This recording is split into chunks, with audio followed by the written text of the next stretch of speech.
Hey guys, happy Wednesday. Welcome back. If you are new, my name is Shayna Elise. I'm a master life coach, and today I want to talk about being realistic. First, what does being realistic mean? Being realistic is seeing things as they are in real time instead of what is wanted or hoped for. So for example, it's looking at the exact numbers in your bank account as they stand right now. It's putting your focus on where you currently live or your present job situation. It's giving your attention to what is and thinking, this is my reality. Like, even just notice how matter of fact even that one statement can be. This is my reality, right? Being realistic is looking at your current reality through a factual, practical lens. On the flip side, the opposite of being realistic is looking beyond your current reality and believing in something you can't yet see. It's looking beyond your current circumstances, so like your current bank account, relationship status, where you reside, your job, whatever, and reaching for what's possible, okay? Now, I do believe there are some benefits of being realistic and seeing things exactly as they are. The first, day-to-day responsibilities. For example, paying our bills and paying them on time. That is being realistic. And I would argue that that's a good thing. I've seen people feel entitled to better future outcomes and in turn almost blind themselves of day-to-day reality and responsibilities. I shouldn't have to work this job any longer. I should have this other thing by now. This isn't fair. Okay, that is when some tough love and realism is necessary. Like, sometimes you just gotta get a job. Wanting new results without taking care of day-to-day business or reality puts you in a challenging position. This is when our brains latch onto an all or nothing mentality. I just want to drop everything and go after my dreams. And then this is when a highly practical person is like, come down to earth, you're being irresponsible, right? But guys, it's very rarely an either or situation. Instead, this is where you want to simply hang on to two truths at the same time. I can handle my day-to-day reality and build a new future at the same time. You are more than capable of doing both. The other benefit of being realistic is that it allows you to surrender to your current reality, because fully accepting our current, even undesirable circumstances is a necessary step in the creation process. It means you stop hating your current bank account, relationship status, where you live, your job, whatever. We cannot hate on our current reality and create new results, okay?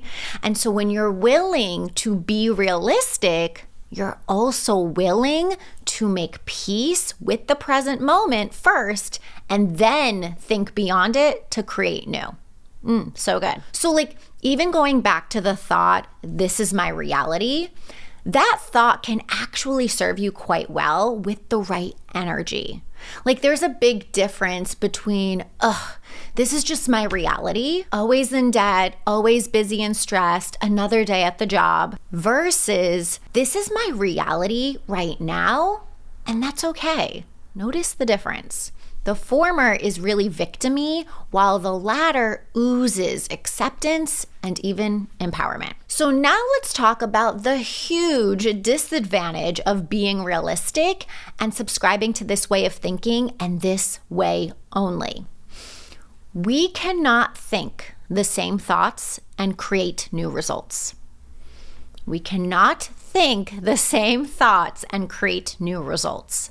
So if all we see with our eyeballs is exactly what's in front of us in real time, then that's all we're going to think about and give more energy to.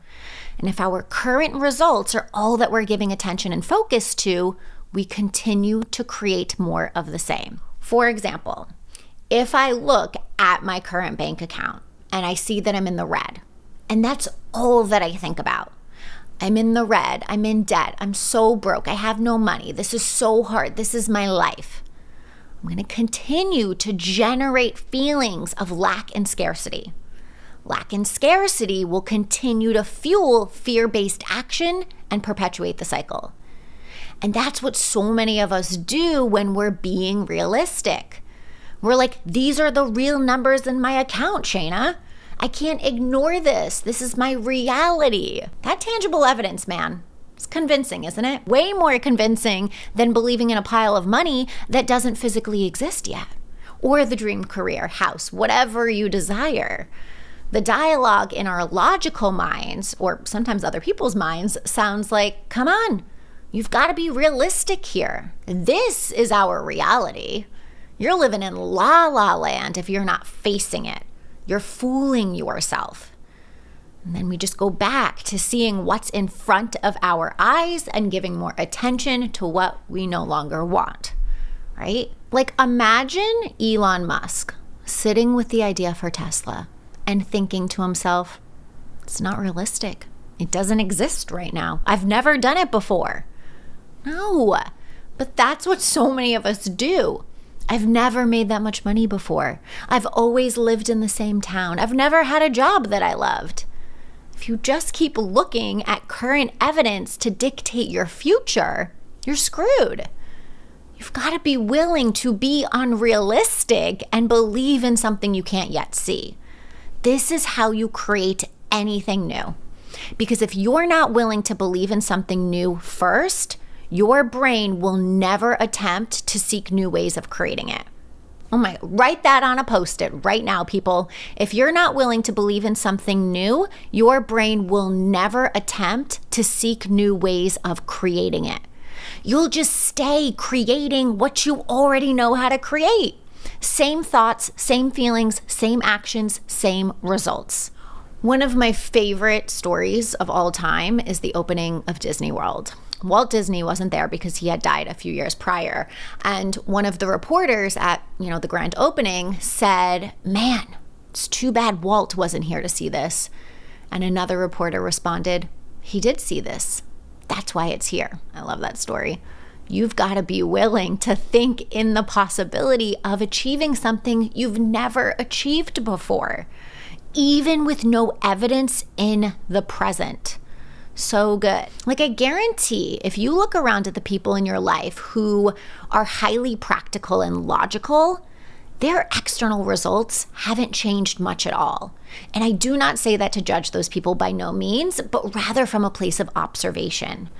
Being highly practical is the killer of possibility and your dreams. I had a client, I feel like this is another random story, but I had a client who was exploring her own future possibilities. And her partner said to her, just be happy with what you have. Okay, what a sneaky, lame, limiting thought from our brain. On the surface, it sounds nice and even slightly righteous. Just be happy with what you have. But really, the subtext of that thought, at least in the energy of this example, is get your head out of the clouds, stay the same, and don't be irresponsible. Newsflash, you can appreciate your current reality and reach for more. Again, it doesn't need to be this either or that our brains like to make it.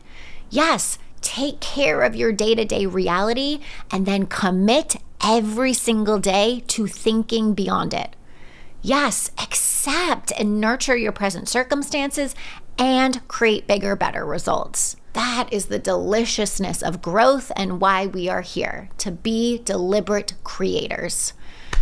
All right, my friends, that is it for today. I have got some big news to share in the upcoming weeks. It is a brand new way to work with me, to get coached by me so that you can apply what you learn here on my channel and get real results. If you are on my email list, you will be the first to know all the details. So if you're not and you'd like to be, I'll go ahead and put the link to sign up down below. Make sure you like this video. Thank you guys so much for watching, and I'll see you next week.